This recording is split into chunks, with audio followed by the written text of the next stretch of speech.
Labas rytas, štai vat išvarė mane iš kambario.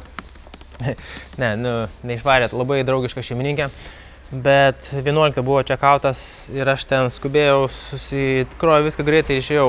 Čia va dar užbaiginėjau savo visokius darbelius, susikaišau visus daiktus į vietas susidėlioju. Ir šiandieną irgi kaip ir važiuoju, planas yra toks, kad važiuoju link Alicantės, o kiek nuvažiuosiu nežinau. Bandysiu nuvažiuoti, kiek jėgos leis, arba kiek bus noro, tiesiog pasižiūrėsiu, kokia situacija, kokie keliai. Labai netyrinėjau tų kelių, nes dabar esu vėl važiavęs į tą Viduržemio jūros maršrutą.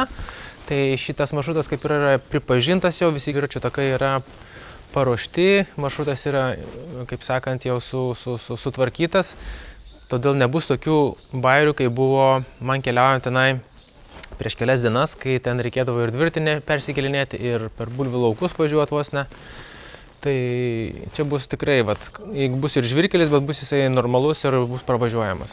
Dėl to aš ir nebesiplanuoju ten, nesižiūrinėju labai tiksliai tų žemėlapių dabar, tiesiog važiuoju seku GPS-u ir mėgaujuosi aplinkiniais vaizdais, ragauju saldumynus, geriu kavą ir bendrauju su vietiniais, jeigu yra galimybė, nes su jais susikalbėti labai sudėtinga.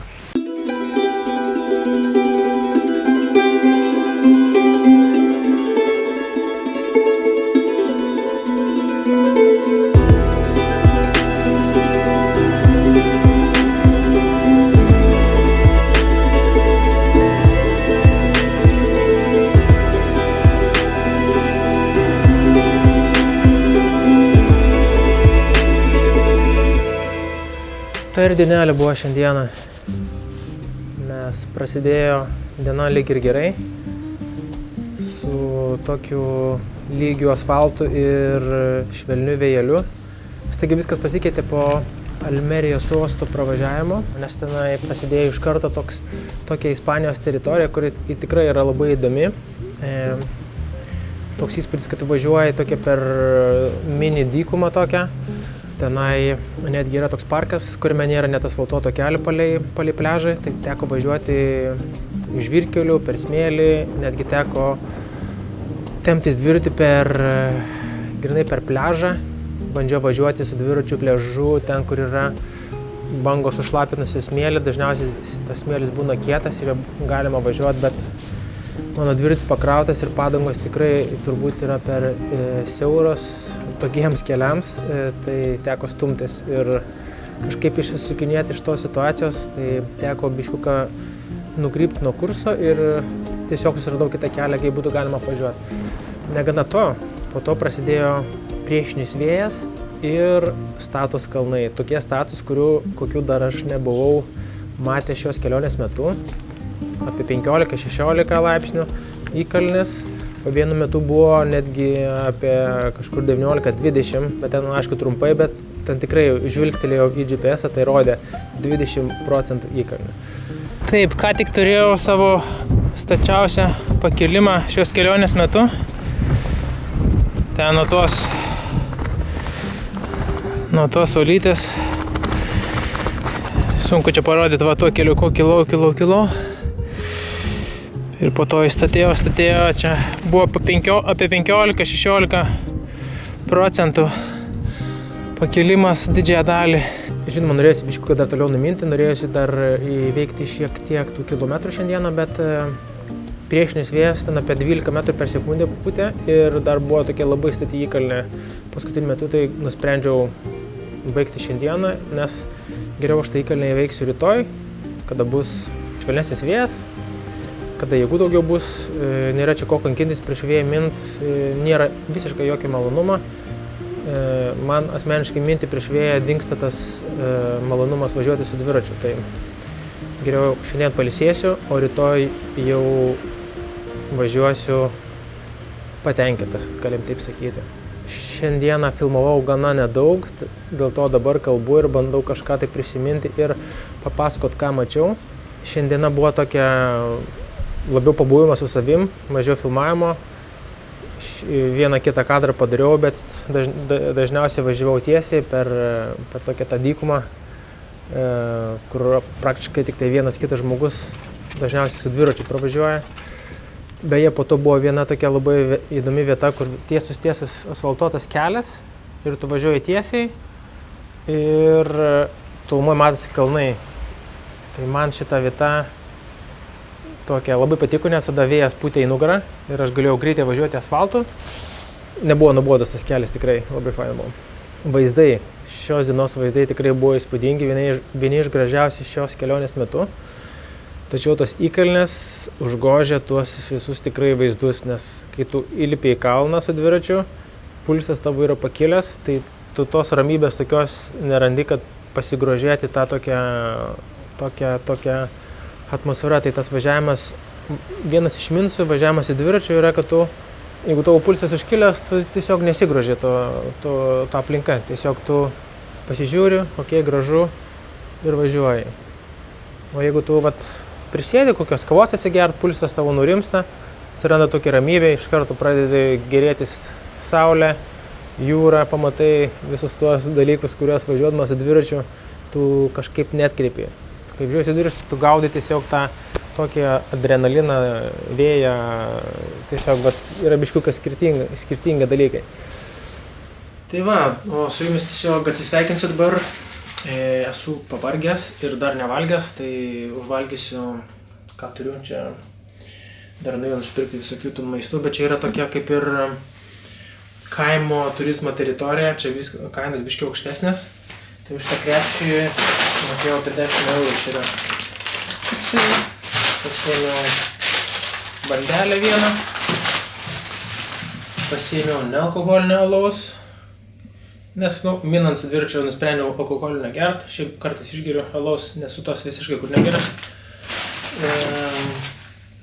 Čia yra sardinių pasta, andonikės susitepsim.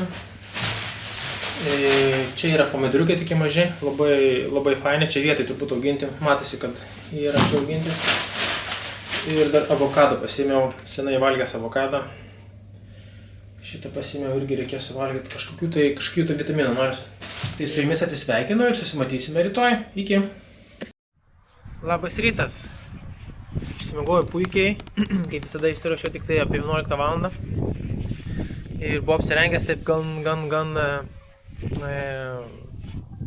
planai, tiesiog šitą buvau užsidėjęs ir viskas, bet kai išėjau į lauką, toks šaltas vėjas, kaip pradėjo pūst. Bent jau lebenėm uždėjau, dabar kai pradėsim minti, žiūrėsim kaip toliau. Tai va, šiandien planuoju numinti, neaišku kiek, norėčiau apie 100 km numinti, bet žiūrėsim kaip gausis. Neaišku kokie keliai bus, jeigu tokie kaip vakar, tai nežinau, ar numinsiu, nes vakar pasitaikė visko ir smėlių, ir žvyrų, ir kalnų. Šiandien kalnų tikrai bus, bet žiūrėsim, bent jau vėjo gal nebus tokio didelio priešinio.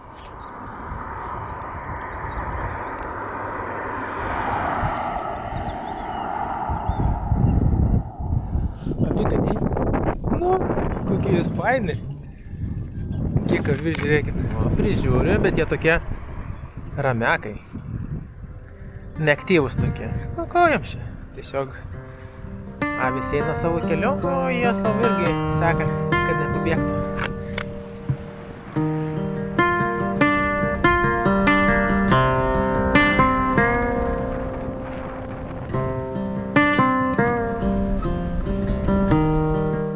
Dabar važiuoju tokia nuobodžia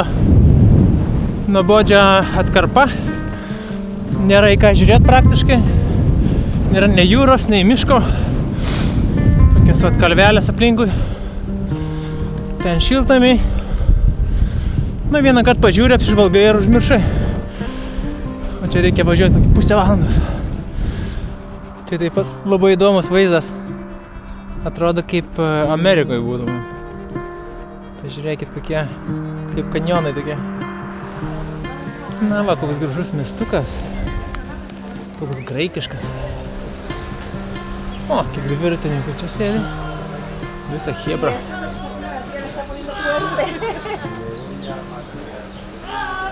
Visa chebra prisėda. Labai čia daug.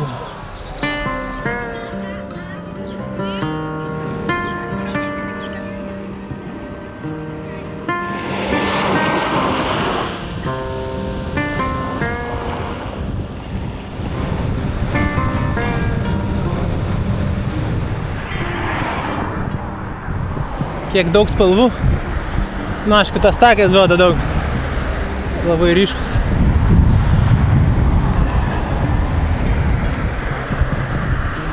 Eurovelo 8 kelio garviai.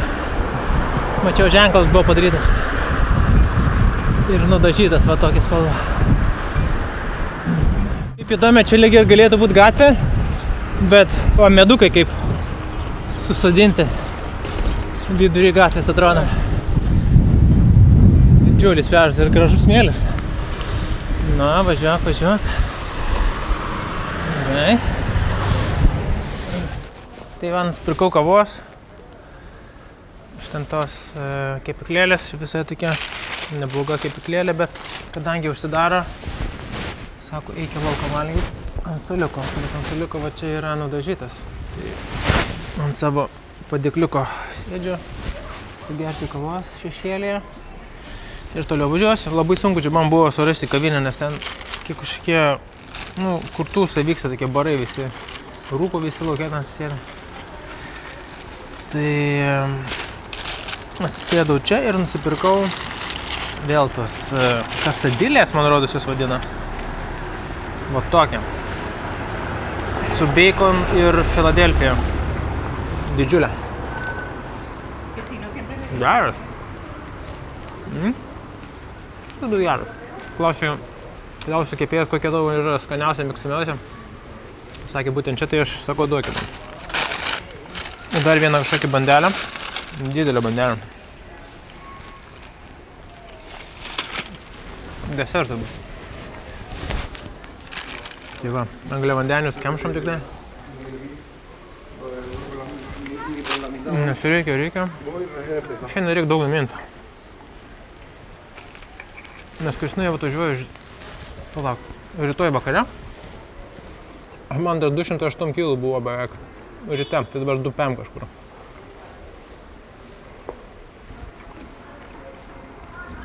Tai kažkaip reikia, tikrai rytoj netvarysiu dar, tai poryt stengsiuosi.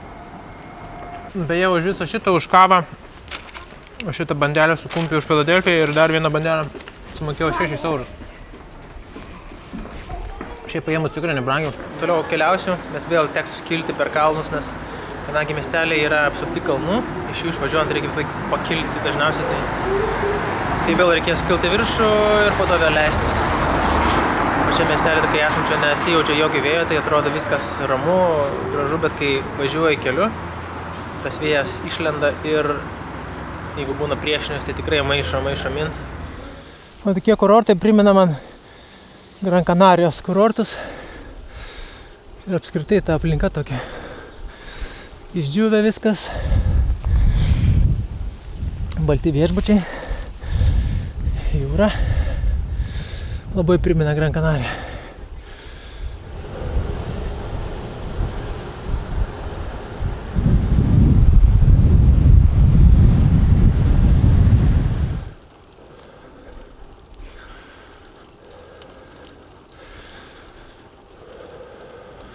Man dabar tenka puškuoti per šitos kalnelius. Ten matote, autostrada eina, bet aš ten tikrai nekilsiu. Nu bent aš jau galvoju, kad nereikės man ten. Tikiuosi. Nors gali visko būti. Patinka tokios aikštelės man. Su mašina, kai važiuoju, ne visur sustoja, bet su dviračiais va. Užmini, pasigroži peizažų ir pažiūri, iš kur tu pakilai. Eik tu savo, man reikės ten ir kilti. Sakiau, ne ten, bet reikės ten.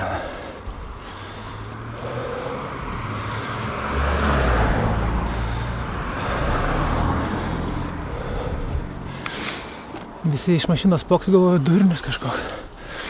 Kaip ir aš galvodavau anksčiau. Galvodavau, kam to reikia. Min su dviračiu kažkur. Tokį serpantiną.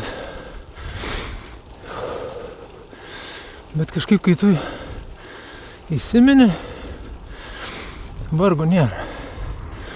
Štai ir matosi visas serpantinas, kurio teko užvažiuoti. Nu, tikras durnius, dauguma pasakytų. Bet kas man? Man tai buvo džiaugsmelis čia užvažiuoti. Be jokio vėjo, ramiai. Pušku ir dabar nuo kalniuko bus.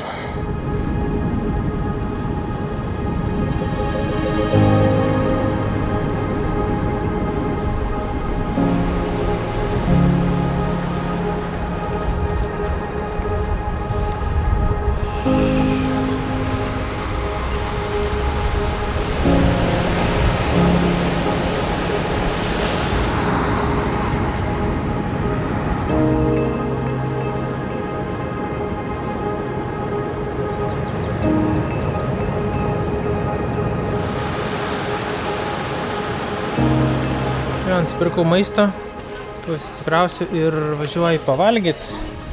Taip, su visų pirkinių maišuot. Važiuoju ieškoti, kur čia atsisėst, o iškart matau suliukas beveik pavėsėje. Ai, tenai bus pavėsė. Ir su vaizdu į jūrą, vat, pavalgysiu, bus mano restoraniukas. Šiandieną valgysiu ne restorane, nes užtenka ten jiems mokėt tokias kainas. Va, kaip čia patogiai. Įsitaisysiu.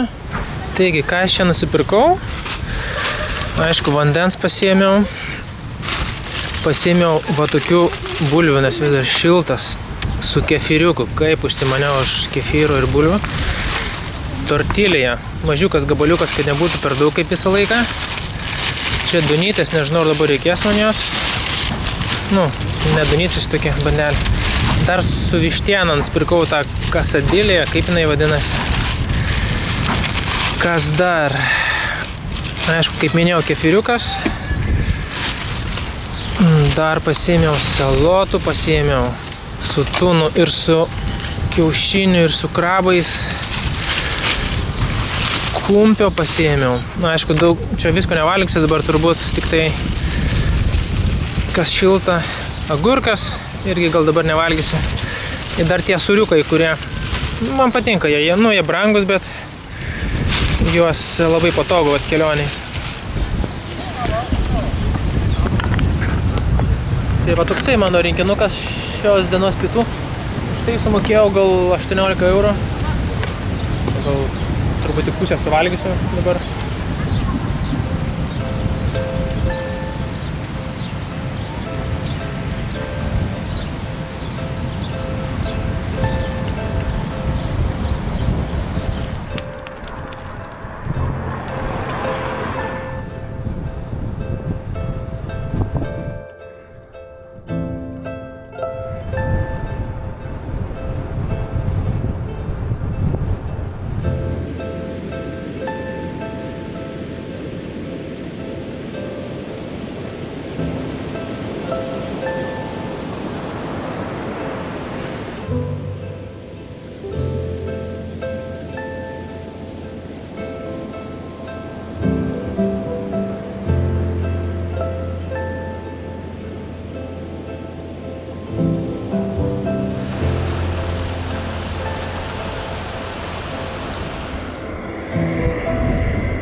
Sveikinuosi iš savo kambariuko naujos nakvynės vietos. Ir galiu pasakyti, kad čia didžiulis gaidystas kambarys, be lango, už 60 eurų. Dar šitos kelionės metu, mokėjau 70 vieną kartą. Tai jau pravažiavau, ten 5 km, kaip pravažiuotas buvo vienas kempingas. Tai jau dabar gailiuosi, galvoju, būtų geriau netgi kempingė ten pasilikti, važiuoti atgal. Nu, gal nebūtų taip jau geriau, bet kaip ir švaru viskas, tualetas lyg ir gerai, be lango.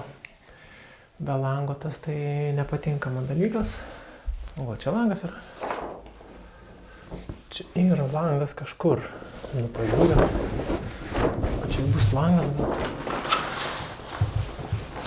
Ne, dar nebuvo matęs tokia. Gal čia aš biškai.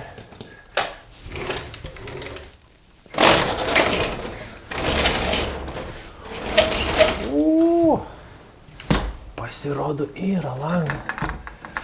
Bet čia yra su užraktais jisai. O tu pažiūrėk, kas čia toksai. Na, išgazdino. Užmiršau nufilmuoti, atvažiavo šeimininkas girtas. Ant tiek girtas, kad jau toks vašneka nuleidęs galvą. Ir cigaretė visas mirda. Ir svarbiausia, aš valandą čia pastovėjau. Ir aš jau žinutės ir skambinau, nieks neatvažiuoja. Nu, po to paskambinau, atsiliepė, sako, atvažiuoju iš 5 minučių. Tai atvažiavo už 10 kokį minučių. Su mašina atvažiavo, išlipo, parodė kambarį.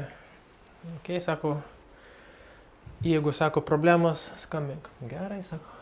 Beje, mano kambarys yra su vaizdu į jūrą. Žiūrėkit. Ir su vaizdu į katinus.